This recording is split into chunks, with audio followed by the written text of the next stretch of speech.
¿Por qué deberías revisar regularmente tu historial financiero para que no te lleves sorpresas como personas que en este caso tienen calificaciones muy malas sin tener una sola operación crediticia? Te mostraré este ejemplo y algunos otros más de cómo personas que no han tenido una sola operación crediticia han caído en el buró de crédito por planes que ellos ni siquiera han solicitado. En este caso por un plan de Claro. Y por lo general no es que sea culpa de Claro, a veces son los vendedores de este tipo de planes que por cumplir las metas te hacen aceptar cualquier tipo de contrato mediante llamadas telefónicas y resulta que tienes deudas que tú ni siquiera sabías. Para obtener tu análisis de crédito vas a ir a Google y escribir Buró Ecuador y bueno, aquí tienes una opción de Equifax que es un poco más caro, pero yo te recomiendo aquí buroecuador.com o directamente puedes escribir buroecuador.com. Aquí haces la solicitud de tu análisis y con esto ya te enseñaré a leer tu reporte de crédito, que puede venir en este formato completo o también una versión más resumida que te dan ahí con los puntos más importantes en un reporte de crédito de Equifax. Para iniciar aquí tenemos la calificación del score de crédito. Esta calificación va de 1 a 999 puntos, donde 1 es la peor calificación y 999 es la mejor calificación. Clientes AAA.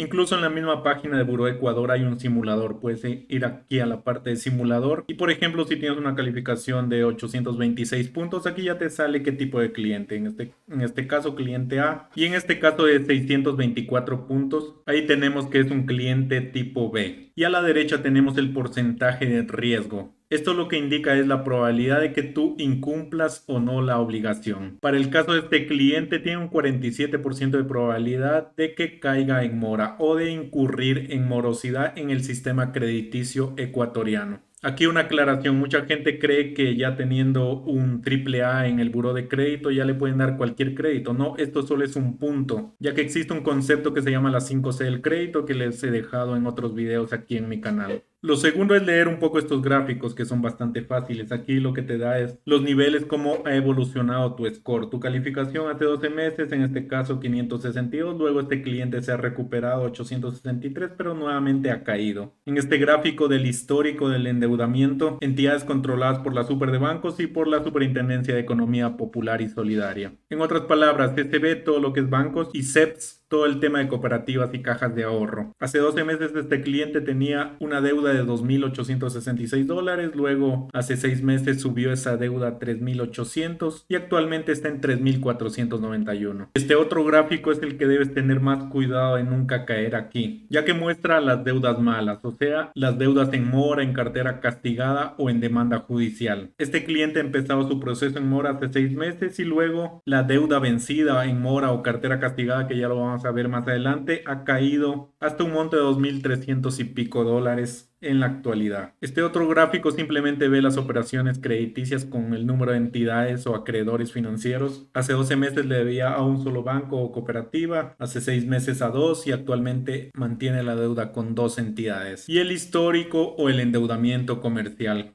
que es el que muchas personas no toman en cuenta porque creen que solo bancos y cooperativas son quienes reportan al buró. Si aquí te aparece algo en rojo, ahí preocúpate porque son deudas que tienes con planes de casas comerciales, en fin, todo lo que no es ni bancos ni cooperativas. En el caso de este cliente, que es otro que he tomado ejemplo, no tiene deudas vencidas en el sistema comercial. Pero aquí sí tenemos un cliente con deudas vencidas. En el gráfico de la evolución de la deuda sale que este cliente en octubre del 2020 ya ha tenido operaciones en mora de alrededor de 1,600 a 2,000 dólares, un poco más allá de 1,900 dólares diría. Y aquí también responder la pregunta, ¿cuánto tiempo reporta el buró de crédito? En realidad la información del buró de crédito no se borra, lo que pasa es que solo se muestra en los reportes de los últimos 3 años. En este caso, miren, octubre del 2020 a septiembre de 2023. Y ya los bancos, cooperativas y casas comerciales lo que te revisan es cómo ha sido tu comportamiento en los últimos 3 años. Ya en detalles más específicos te van a pedir de información más atrás, pero en general solo ven de los últimos 3 años. Y aquí vemos que esta deuda de este otro cliente es del sector comercial. Con Claro, con Excel, aquí siempre sale el nombre jurídico. Si ustedes ven el total por vencer, cuando hay aquí valores, eso es saludable, eso está bien. El problema radica cuando ya entran en demanda judicial, cartera castigada o saldos vencidos. En este caso está en cartera castigada. que básicamente es cuando ya cumplió un tiempo sin pagar esa deuda y contablemente pasa a otro tipo de cuentas donde ya son, en otras palabras, clientes morosos. Volvamos a nuestro otro ejemplo de este otro cliente, que aquí ya el reporte dice bancos privados le debe $1,777, en cooperativas hay una deuda que no devenga intereses. Por lo general esto es cuando dan periodos de gracia o cuando es otro tipo de créditos que tienen cierto tiempo o cierto tipo de reestructuraciones de crédito. Pero lo importante es que no tiene demanda judicial y no está ni en cartera castigada. Cuando estén por vencer, eso está bien, ahí no se preocupen. Y el reporte de crédito, en resumen, lo que te hace es un promedio de cuánto tú debes pagarle a bancos, cooperativas y casas comerciales con las cuales tú mantienes crédito. Este cliente tiene una cuota aproximada mensual de $716. Si volvemos a nuestro simulador, por ejemplo, que este cliente quiera $5,000 de préstamo con una cuota fija, una cuota francesa, o una tasa de interés del 15% a 3 años o 36 meses plazo, qué sé yo, tiene ingresos $2,000. Y en gastos, supongamos que solo decía reportar estos $716.27, ya que es información que la tiene el buró de crédito y sería aquí complicado decir que tú no tienes esos gastos. Ahí vamos a calcular la cuota y aquí ya el simulador nos da tus ingresos son suficientes para cubrir la cuota calculada, porque esta cuota es de aproximadamente $173.33. Y como les he explicado en videos anteriores, si a los ingresos le restamos los $716, me da una utilidad aproximada de $1,284, pero generalmente los bancos no trabajan con esa utilidad, sino trabajan con una parte de esa utilidad. En este simulador está con el 40% de la utilidad. Si lo multiplicamos por 0.4, que equivale al 40%, en este caso la capacidad de pago es de 513. La cuota no deberá exceder esta capacidad de pago. Y por eso nos sale que tus ingresos son suficientes para cubrir la cuota calculada. Y miren, aquí en el simulador, incluso ya cuando son clientes tipo C, o sea, los peores clientes en temas de cumplimiento de obligaciones crediticias, ya los marca como rojo y ni siquiera los deja avanzar en el formulario porque con esas calificaciones es complicado que les den un crédito, a menos que ya hayan justificado que ya pagaron o que justifiquen que, como el ejemplo anterior que les puse, que por temas de Claro